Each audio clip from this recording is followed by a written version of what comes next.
Merhaba sevgili seyirciler. Binbir İcat programıyla yeniden karşınızdayız. Önceki programlarımızı izleyen izleyicilerimiz hatırlayacaktır. Müslüman bilim adamlarının bugünkü medeniyetimize, bugünkü dünyamıza katkılarını tartıştığımız bu programımızda Doçent Doktor Salim Aydüz beyefendi bizlere eşlik ediyor. Ve Binbir İcat programımızın ekseninde yer alan Binbir İcat Projesi ve onun somut örneği olan bir kitabımız var hepinizin bildiği gibi. Bugünkü konumuz şehir ve şehir hayatı üzerine olacak.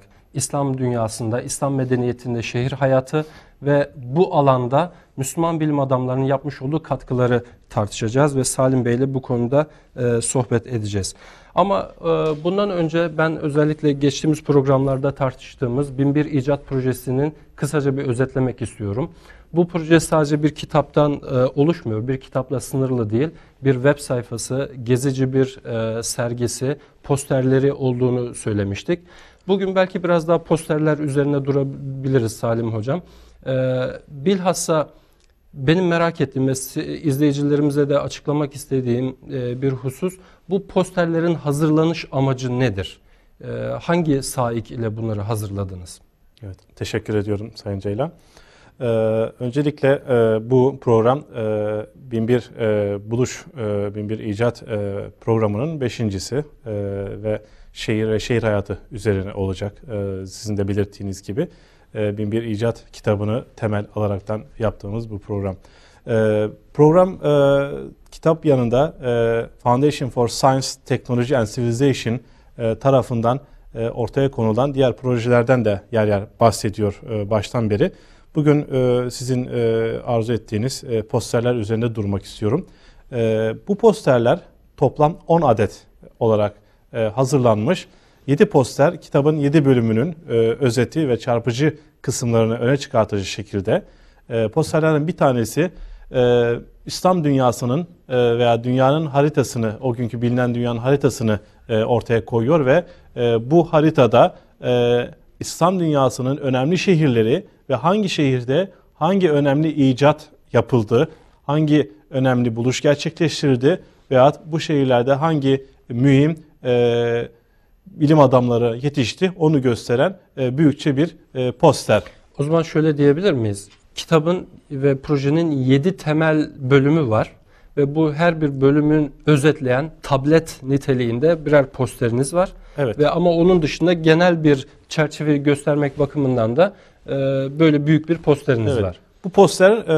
Bu posterlerin tümü, yani 10 posterin 10'u da kitabın içerisinde var. Keza bu harita, büyük harita kitabın son kısımlarında. Haritadan hariç timeline dediğimiz kronolojik bir bilgilerin yer aldığı tablomuz var.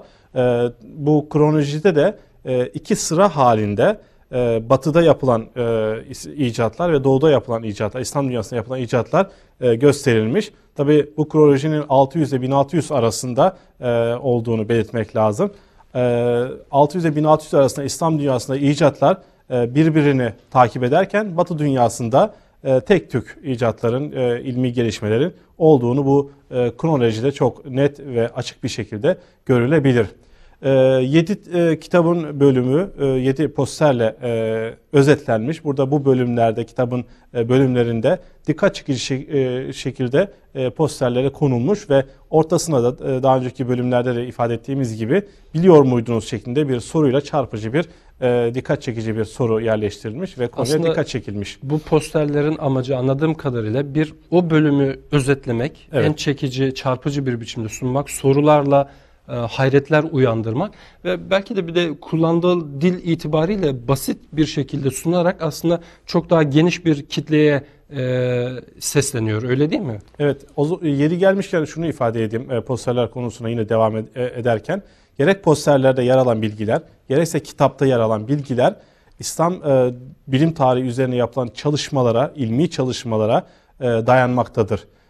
Gerek kitapta gerekse posterlerde ilmi kesinliği olmayan bilgiler kesinlikle alınmamış, ihmal edilmiştir. Mesela bir örnek vermek gerekirse pendulum 1000'li yıllarda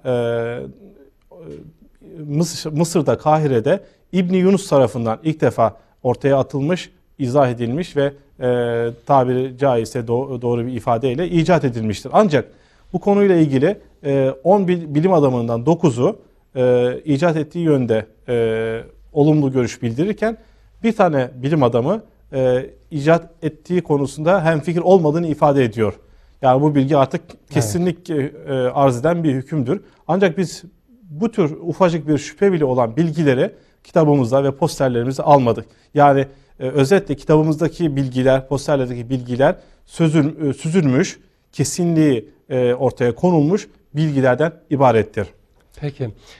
Posterlerle ilgili bu genel girişten sonra ben aslında bugünkü konumuza dönmek istiyorum. Bugün programımızın 5. bölümünü yapıyoruz ve konumuz İslam şehir hayatı, İslam medeniyetinin şehirciliğe katkılı, şehir planlamaları, mimari, peyzaj gibi konuları tartışacağız bugün.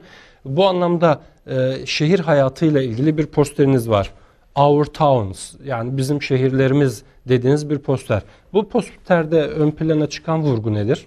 Evet, bu posterde de yine diğer posterlerde olduğu gibi bizim şehrimiz ya bizim kasabamız şeklinde bir başlıkla başlıyor ve yine ortasında biliyor muydunuz şeklinde bir soru var. Bu soru bizim çok yakından aşina olduğumuz, hatta yani olmadığını düşündüğümüz zaman hayretler içinde kalacağımız bir konuyu soruyor. Avrupa'da hamam kavramının 17. yüzyılda ortaya çıktığını biliyor muydunuz diyor. Tabii Avrupa'da daha önce de Roma döneminde, yani 5. asırdan önce Romalılar döneminde bazı umumi hamamlar vardı. Ancak Roma'dan sonra 17. asra kadar, 1670'lere kadar hamamın unutulduğunu, temizlik anlayışının olmadığını ve 1670'lerden sonra Avrupa'da ilk defa hamamların açılmaya başlandığını dikkatini çekiyor. Onun haricinde tabii şehirle ilgili olduğu için mimari konusuna dikkat çekiliyor. Şehirlere dikkat çekiliyor. Şehirdeki bazı ticari mekanlara, kağıt endüstrisine ve benzeri ticari merkezlere de keza bu posterde dikkat çekiliyor. Aslında İslam şehircilik tarihi ya da şehir tarihi tartışmasına girdiğimizde İslam şehri kavramının da akademik çevrelerde çokça tartışıldığını görüyoruz. Yani İslam şehri diye bir şeyden bahsedebilir miyiz şeklinde tartışmalar çok fazla. 70'li yıllardan itibaren başlayan ve günümüze kadar devam eden ve bu alanda yazı yazmış birçok akademisyen var. Bunun bilincindeyiz. Ve genellikle Arap dünyasından, yani Arap Yarımadası'ndan Mağrib'e kadar, Anadolu'ya kadar aslında İslam şehrinin zaman zaman farklılaştıklarını da görürüz. Mimari açısından olsun, başka yönlerden olsun. Ama bu akademisyenlerin vurguladıkları birkaç nokta var ki gerek Arap Yarımadası'nda olsun, gerek Mağrib'de olsun ya da Anadolu'da olsun bu İslam şehirlerinin belli ortak özellikleri var.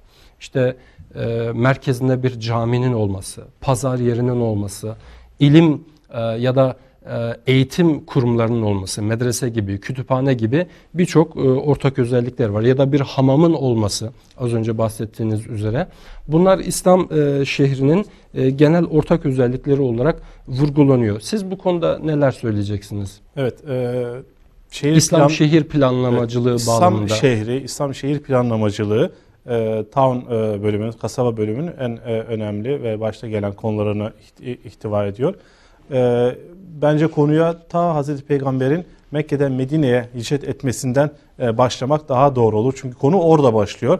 Hazreti Peygamber'in Medine'ye hicret etmesiyle kısa bir süre sonra Medine'de bir canlılık, bir hareketlenme, bir canlanma başlıyor. Belki yapılan ilk